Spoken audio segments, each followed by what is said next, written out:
A new microphone. I actually got basically a podcasting microphone. I got the stand and everything. It was cheaper to go that route.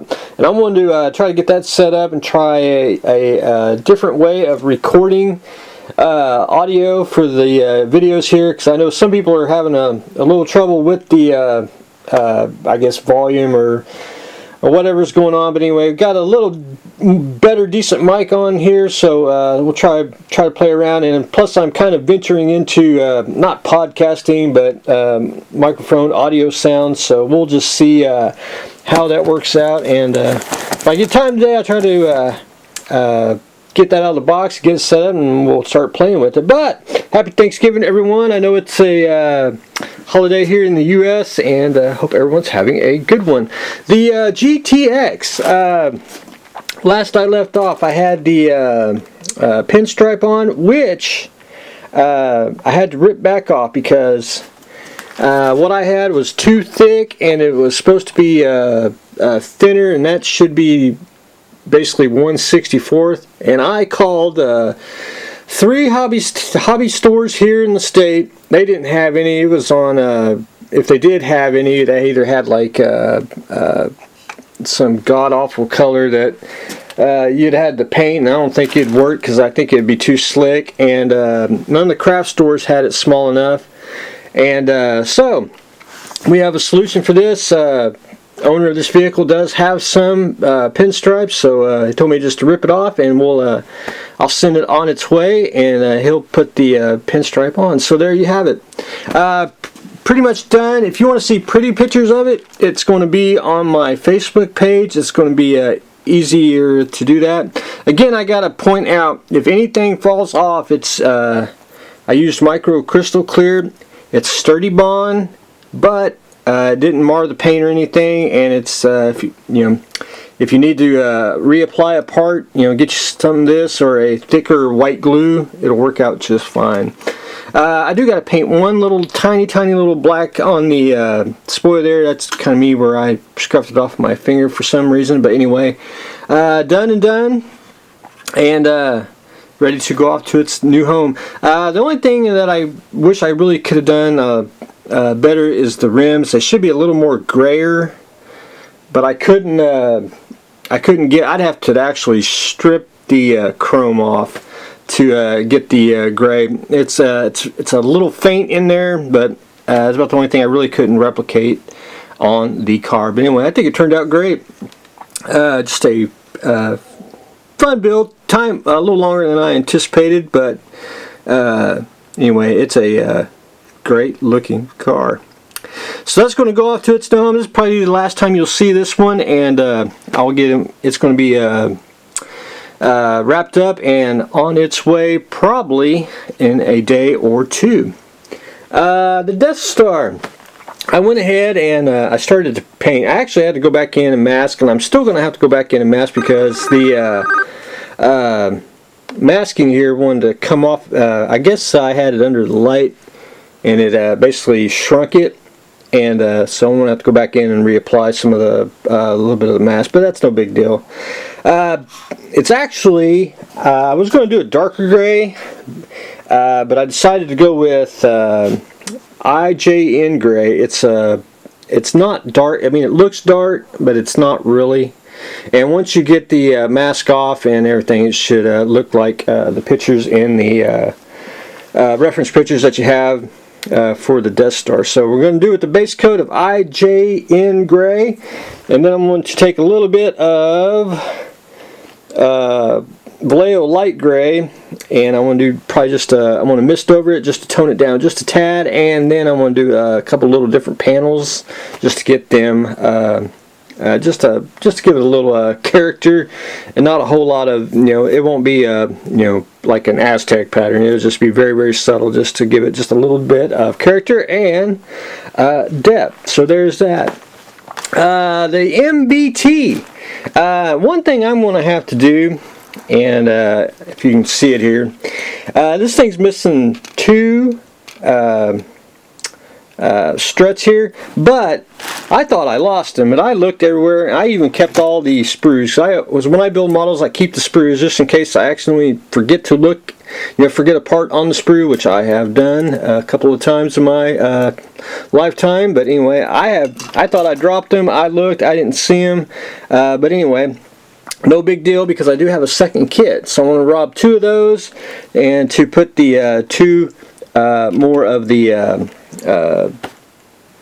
struts on. But one thing about the struts here, I don't think they actually formed, or if they did, they fell off the sprue, because it wasn't in a bag, so it could have came off, fell out, whatever, but no big deal. If necessary, if I didn't have a second kit, I would have just took some styrene and cut it out and made a new strut.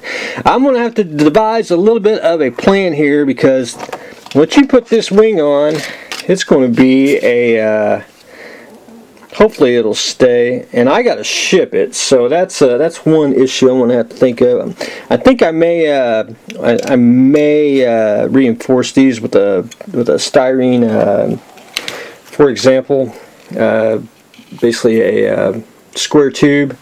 I may do it on a couple of them just to give just a little bit of beefiness, just to hold the wing on, because it should stay, but there's always that possibility. Of course, I won't put the props on or anything. That'll have to be done once it gets there. But anyway, it's taking shape.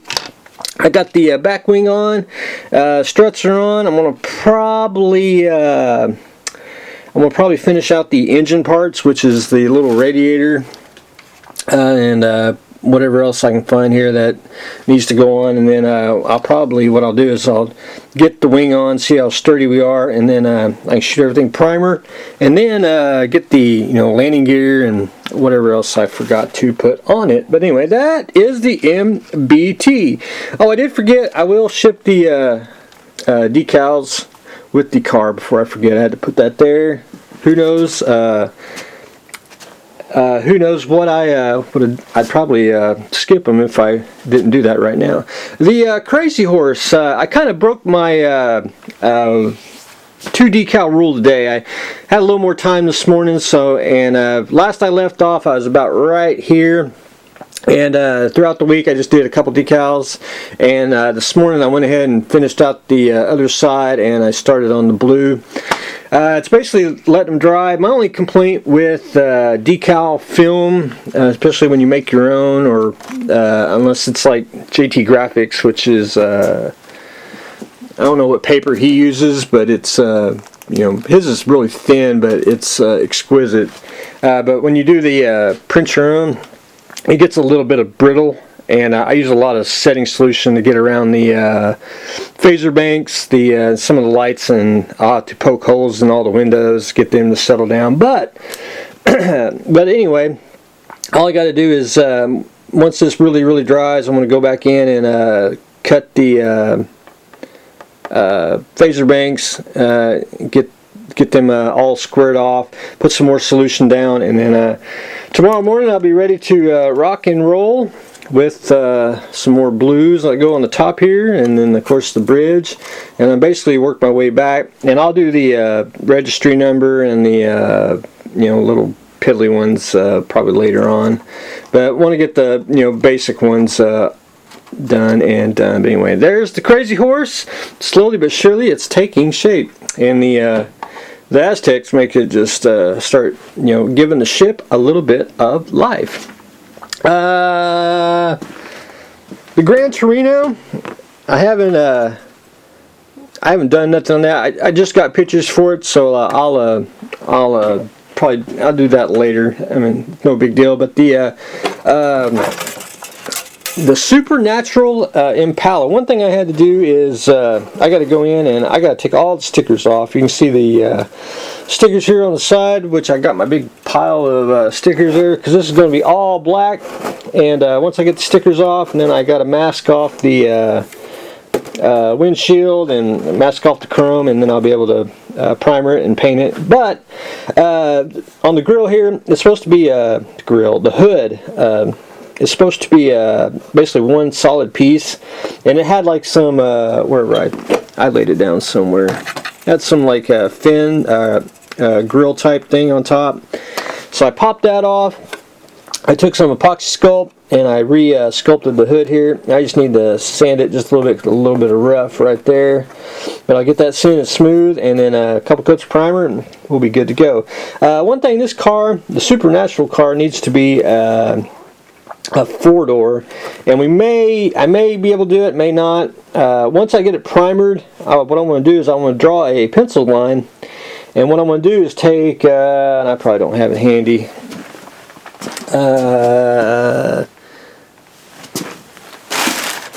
It's over here. I'll take Mr. Dremel, and what I'll do is once I get it primered, I'll draw a pencil line where the door is, and the door kind of technically goes about here. Now I'm not going to mess with this because if you did a whole re-putty and sand, I think you'd be at this project for a while. But what I'm going to do is draw a line, and then take a Dremel and a cutting wheel and just basically cut a line in here, like right here with the door, and that'll be able to simulate basically the rear doors. So that's one of my 2 options that I'm going to do on the Impala here. So anyway, we'll jump that bridge when we get there. Got to do a little sanding, do a little primer, and then I'll be able to work my way on that. Of course, you notice the chart. We'll do a shed update. I got a little diorama thing I want to show everyone, so I'll do that this holiday weekend as well. But anyway, that's what I got going on today. The Supernatural Impala getting a epoxy hood. The more decals on the Crazy Horse. Starting to paint the Death Star, which don't look like much now, but we'll get it done. NBT taking shape, and we finished the GTX. So that's what I got going on today, so stay tuned for the next exciting episode.